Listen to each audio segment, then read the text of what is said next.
Yo, what's up, everybody? Welcome back to Fighting with Friends. It's your boy, brother Gaia. Today, we'll be doing a nice media story update for the UFC every Thursday. All right, before I start doing that, ladies and gentlemen, please don't forget to like, comment, share, and subscribe to our channel. We're on our way up to our next 1,000 subs. We're currently over 1,000. We got monetized. We're going to keep making our way up. All because of you liking, sharing, and subscribing keeps us getting closer and closer to our next landmark or milestone. So today's episode, we're going to talk about some news coming out of the UFC.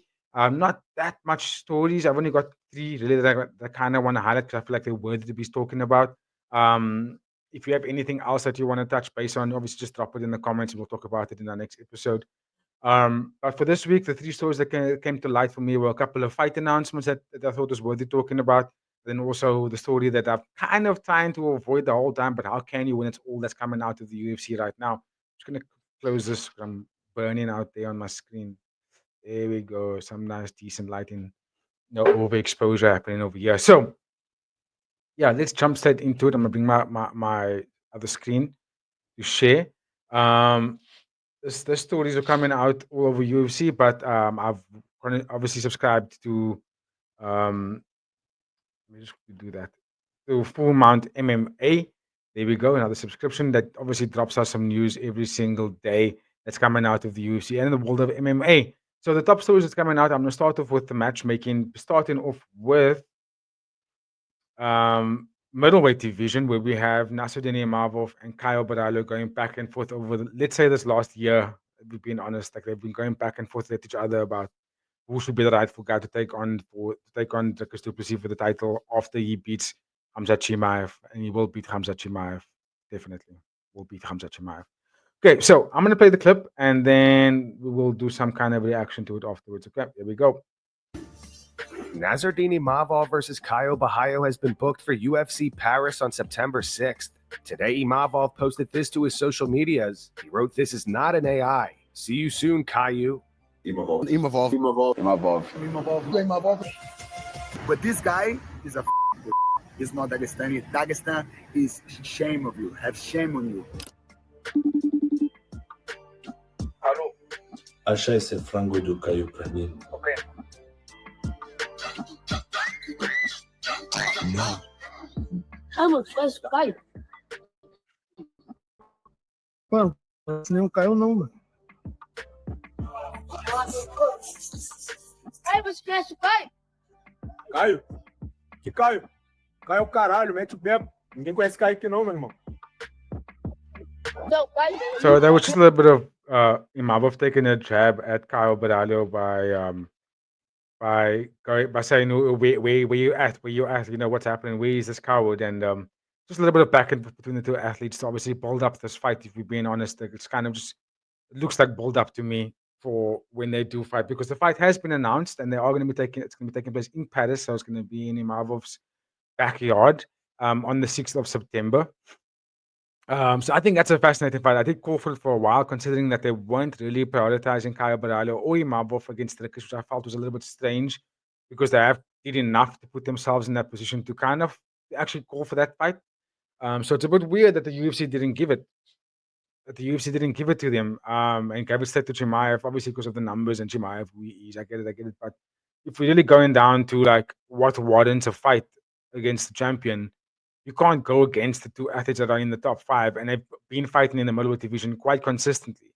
You know, Chimaev only has one fight in the middleweight division, and he's got the title, so it's like he's got a title shot. So it's like it's a bit upsetting, but okay, we're here now, and I'm quite stoked for this fight. If I can give a little bit of an early prediction for that fight, I think Caio Borralho wins, even though I think Nassourdine Imavov striking is probably better than Caio Borralho's, just slightly better. Like he's taller, he's got longer range, and he utilized that range really well. I mean, his kickboxing was not that much slower or not that much different to Israel Adesanya, and he knocked him out. Granted, that easy was. We know that in the state of his career at the moment, where he looks a little bit beatable to a lot of guys at the stage in his career, which is strange to say because it's easy, right? But I mean, no one saw a knockout coming from Imavov against Israel Adesanya, and it happened. So we have to sort of put Imavov under the microscope here and realize that he's actually that good in terms of his strike, and he would, in fact, Caio Borralho and Nassourdine Imavov would actually be a puzzle for Dricus Du Plessis other than Chimaev, because Chimaev, you know what you're going to get. But for the Imavov and Borralho, they're a little bit more tricky. You know what I mean? And they can go 5 rounds, where I'm not too sure if Chimaev can go the 5 rounds at that pace, the way that he likes to fight. Whereas Imavov and Borralho know how to, they know how to navigate that 5 rounds. The 25 minutes, and know how to use that 25 minutes properly. So I think they will they will stay in the top 5 for as long as they're going to be in the UFC. So I just think that that's going to be a very good fight to determine that top ranked and who's going to be getting DDP next. But I'm all in on it. But I think Caio Borralho will win the fight.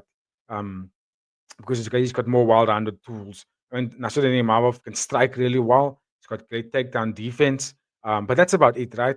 He doesn't really have any top wrestling or jiu-jitsu. He's not really a well-rounded fighter. But his striking is so good, and his takedown defense is so great that it makes him a top contender. It makes him the number 1 guy. I think he actually puts on a great fight if he fights Sean Strickland again. I really do think Imavov has leveled up since that loss.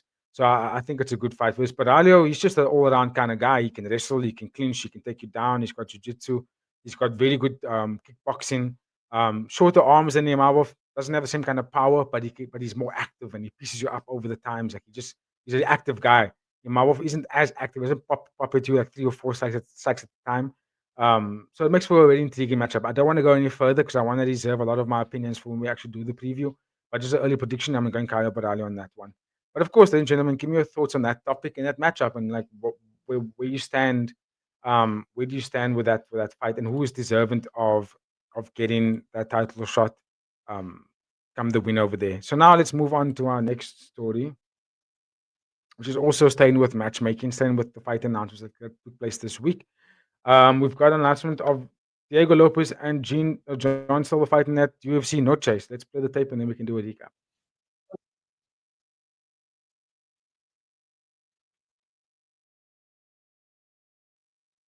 What an idiot. I'm clicking stuff here as if you guys can see it, but you can't see anything. Diego Lopes versus Jean Silva has been booked for Noche UFC on September 13th. The main event. Diego Lopes, 22 of his 26 wins have come by finish. Will be taking on Jean Silva, who's on a 13-fight win streak, with every one of those ending by finish.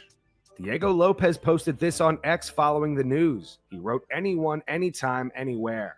We're thinking that may have been directed at Yair Rodriguez, who previously claimed that Diego turned down a fight with Silva in the past." UFC BJ. Yeah, that's boring. Wouldn't go there. Wouldn't do that. Wouldn't do that one. That's a. Let's remove that from the screen. Why is my mouse doing this? Sorry, I'm just having technical difficulties here with my mouse for some reason. Okay, so Jon Silva taking on Diego Lopes at UFC Noche for the main event. I thought it would have been Diego Lopes versus Yair Rodriguez, particularly because of their sort of back and forth, and there's some heated. I don't say bad blood, but you can see the two of them have got something on each other. If you look at I can't remember which fight card it was, but they were going back and forth. Oh, it was the Volkanovski fight when he took on Diego Lopes. Yair Rodriguez took on, what was his name? Patricio Pitbull. So it was in that fight card where the two of them have Diego Lopes and Rodriguez were going back at each other, back and forth in that press conference. So it would have made sense if that was the fight, considering as UFC Noche, it's Mexico, and you got two guys that represent Mexico. It's like, why wouldn't you put the two of them in the main event, right? I'm not too sure why that fight wasn't offered to the two guys, but I'm not upset against for the fight that has been contacted now. Diego Lopes, Jon Silva. I think that's a fantastic matchup. Very good fight for the division. I do think, though, with my early predictions, that Diego Lopes is going to actually stop Jon Silva's streak here and actually make him understand that maybe he needs to go through maybe 2 or 3 more fights, maybe 2 more fights in that top 5 before he can really go up against someone like Diego Lopes, who is actually top class. Like, he's really top class. I think the fight against Volkanovski proved why Volkanovski is actually that good. Because Diego Lopes didn't show up ill-prepared. He didn't show up that he was unprepared. Excuse me. He didn't show up like he didn't have anything ready for that fight. It was a tough Diego Lopes, and he was in full-fledged ready to go for a title. And I think Volkanovski just proved why he's still the king of that featherweight division.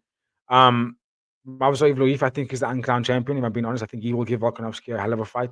He'll probably beat Volkanovski as well. And he beat Diego Lopes in Diego Lopes' debut. So I think John Silva's probably going to have to go up against someone like Imavov after Imavov beats whoever's going to be fighting next. I know he's got a fight. I can't remember who it was. Oh, Adam Pico, I think. He'll beat Adam Pico, and then we will get John Silva taking on one of the guys that's in that top echelon. If he beats Diego Lopes, then obviously like it's John Silva, right? It's his era. It's the fighting year's era. I know in the Fighting with Friends camp we have Babu that's singing the John Silva song, and he's like, John Silva's going to win this fight. Without a doubt, he's going to beat Diego Lopes. And I don't think so, actually. I just got the feeling that Diego Lopes is going to beat him because Diego Lopes is more well-rounded. John Silva's got fantastic and devastating striking, a lot of power. But that's it. That's really it. You know what I mean? I think Diego Lopes is not Bryce Mitchell. Diego Lopes can take you to deep waters. He can strike with you. He's faster than Bryce Mitchell. I think he's faster than John Silva as well. Hits as hard. And he's got incredible jiu-jitsu and wrestling that maybe John Silva hasn't really worked against yet. Even though we haven't seen that side of John Silva, I just think that he may have some kind of wrestling and jiu-jitsu, in his back pocket, but I don't think it's of the same pedigree of Diego Lopes. I mean, Diego Lopes is coaching other UFC fighters. You know what I mean? So that tells you the pedigree of Diego Lopes and how good he really is. So I just think he's gonna beat him. He's gonna beat John Silva and then set himself up for another title run again. I do think that the second crack at Volkanovski will look a little bit different. But let me know your thoughts in the comments, please, ladies and gentlemen, while I keep it moving to my next conversation. What's that? What time code was that now? 4:49. All right, let's go. 4:49. There we go. Right, bring it up on screen. This one's a little bit about Justin Gaethje and where he stands in the lightweight division currently. So let's hit the tape roll and then we can talk about Too much for my opponents. I'm too good for them. Justin Gaethje says he's waiting on the outcome of Ilia Topuria versus Charles Oliveira before making his next move. Gaethje has won 4 out of his last 5 fights, most recently earning a unanimous decision win over Rafael Fiziev in their rematch. He's been vocal about deserving the next title shot, and according to his manager Ali Abdelaziz, Gaethje has even mentioned the possibility of retiring if he doesn't get it. Speaking to MMAfighting.com, Gaethje said, "I'm waiting for the winner of Ilia and Charles. They fight next week, June 28th. I'll be there. That's who I want to fight." Gaethje also gave his take on Ilia Topuria, saying he may move up to the welterweight division if Islam Makhachev defeats Jack Della Maddalena to become the champion. Gaethje continued, "I can't control any of that, so I don't spend no energy on it. Sounds stupid to me." Okay, let's remove that from screen. There we go. So what I think about that is I'm with Gaethje on it. I think it's a good decision for him, being that he's over 35. Doesn't really have that much fights left in the UFC, and also in his tank. If you're being real, like he probably only has like 2 or 3 fights left, and he's probably gonna call it. That might even be too much, if I'm being honest. If I really think about it. There seems to be a mistake here in my ticker tape. There we go. Fixed. Yeah, I just think that Justin Gaethje will get the fight. His next fight is the winner between Charles Oliveira and Ilia Topuria for sure. Even if Ilia Topuria goes up to welterweight and fights Islam Makhachev, he's still gonna have to fight a champion in the lightweight division, right? And that would be probably Oliveira or Tsarukian. But I do think that Gaethje should wait it out. He doesn't have to take on any opponent, even though recently just watching the press conference on the UFC for this week's fight card for this 317. Ilia Topuria did say that he feels that Justin Gaethje, if he's smart, he should fight against Paddy the Baddy next, and that will really guarantee a title shot. I think it's too much risk. Paddy the Baddy will get a title shot regardless of fighting against Justin Gaethje or not because of his progression in the UFC right now. I think Paddy the Baddy's put himself in that position now that his next fight is someone in the top 5, no one else, like literally nobody else. So yeah, his next fight is for number 1 contender spot for sure. Whereas Justin Gaethje doesn't have to fight another top number 1 contenders fight. He doesn't have to do that again. He was promised that before he fought against Max Holloway. After Max Holloway came back, he beat Fiziev. It's like he has no other, you know what I mean? There's no other way for Gaethje from here. I personally thought that he should have been offered the fight over Charles Oliveira, but here we are. And Yeah, I just think that there's more in the tank for Charles Oliveira and Paddy the better than there is for Gaethje. So I would have been like, give Gaethje this one chance now. Yeah, if he loses against Ilya, that's it for him. You know what I mean? But now he's gonna have to wait, and that means his next fight's gonna happen where it's an older Justin Gaethje. It's not gonna be the prime Gaethje, so it's a little bit of a waste. And also in terms of that,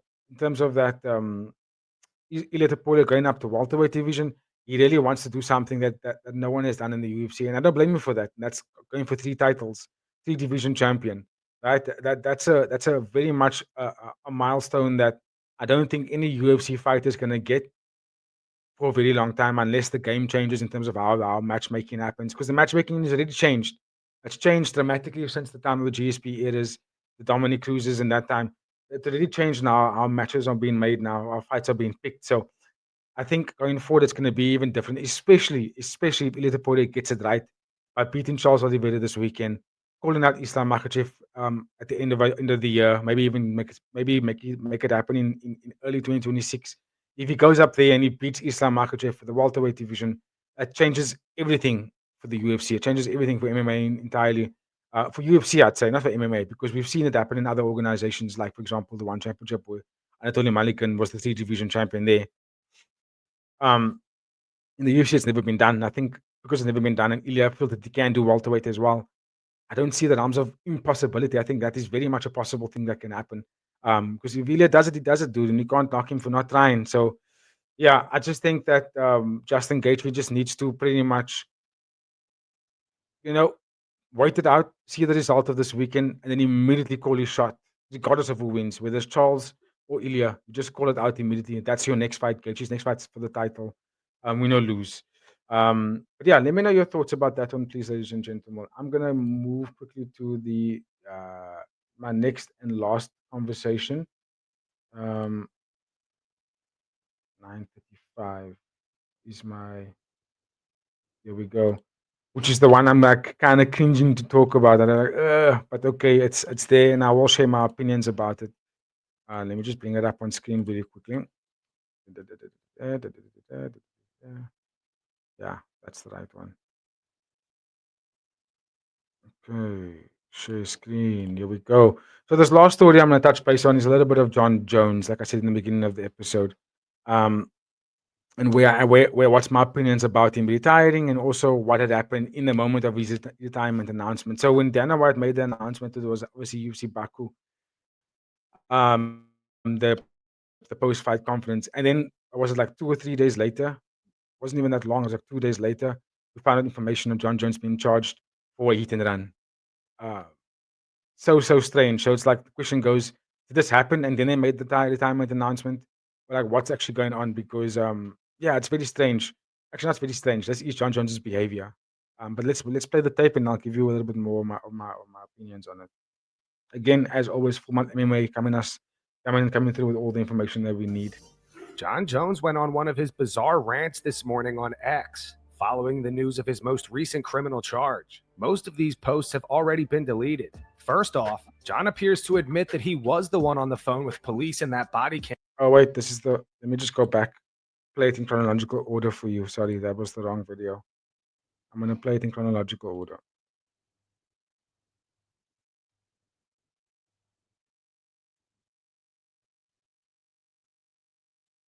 Jon Jones. Here we go.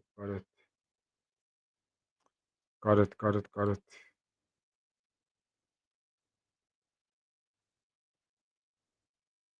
So I'm just using my second account here. And the Albuquerque Police Department released the body cam footage of the alleged phone call with Jon Jones. The reports seemed to be accurate. Jon did appear intoxicated. He also did appear to make statements implying his capacity to employ lethal force through third parties. Let me know what you guys think of the footage in the comments. How many guys you guys I'll do with you? Don't worry about that, man. Were you the one driving the vehicle?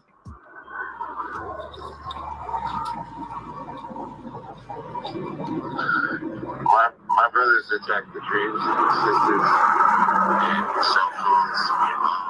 He was the one driving the vehicle. They split drills. They're the most evil people you ever meet. That's Jon Jones. Jon Jones? He was the one driving the vehicle.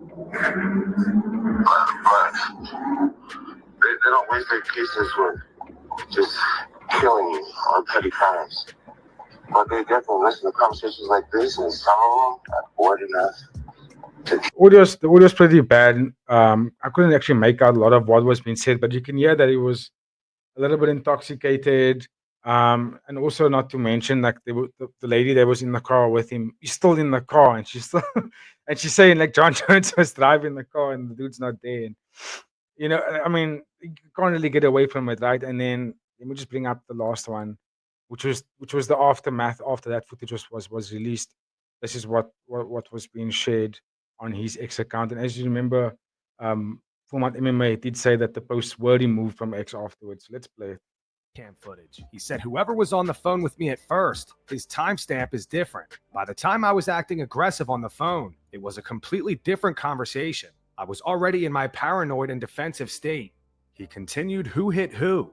This is your turn to think. You want to charge me? Think about this riddle. Change me by thinking about this riddle. Challenge. Weird day, this publicity. He continued, the guy in the brown jacket. Here, take my phone. He went that way. If people started getting away with this, it's going to start a free-for-all. Intelligence. I guess when you have a voice, you should use it. Happy retirement to me. Crazy coincidence. Bob Marley said, don't worry. All these arguments with our best fighters to be this dumb. I tell you, back when I was a kid, my family used to sing Joy, enjoying the Holy Ghost. My mom used to send that to me.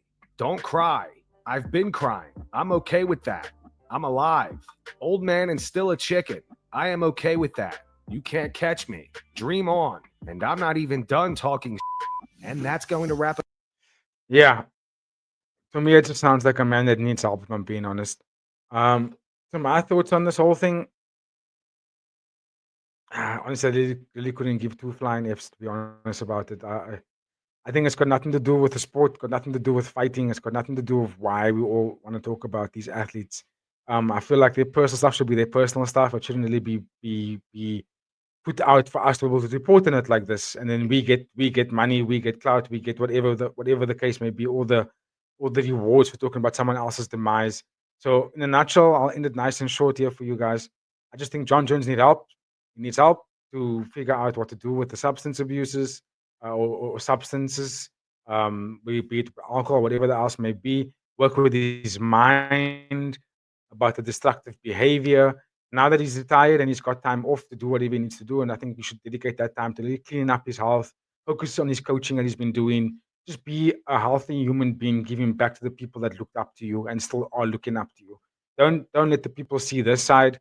Get rid of this side of your behavior because you don't need it. It's putting your name in the tabloids in a very, very negative light. And I don't think that's important for someone who's considered to be the greatest of all time in the UFC. So, yeah, I just feel like that's my 2 cents for Jon Jones.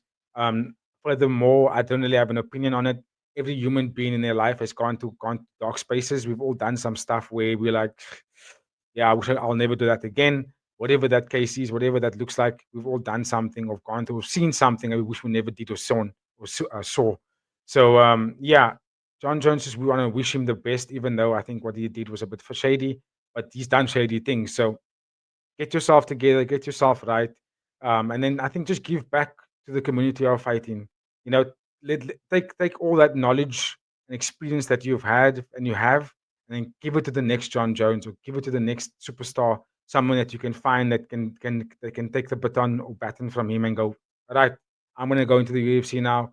Jon Jones is my main coach, and I'm going to take over the UFC. Something like that can happen. That would be a fantastic story for him and for his life and for the next athlete that are, like I said, that's been looking up to him. I don't think we need to spend a lot of time going on about Jon Jones just ducking Tom Aspinall, and that's the reason why he retired, and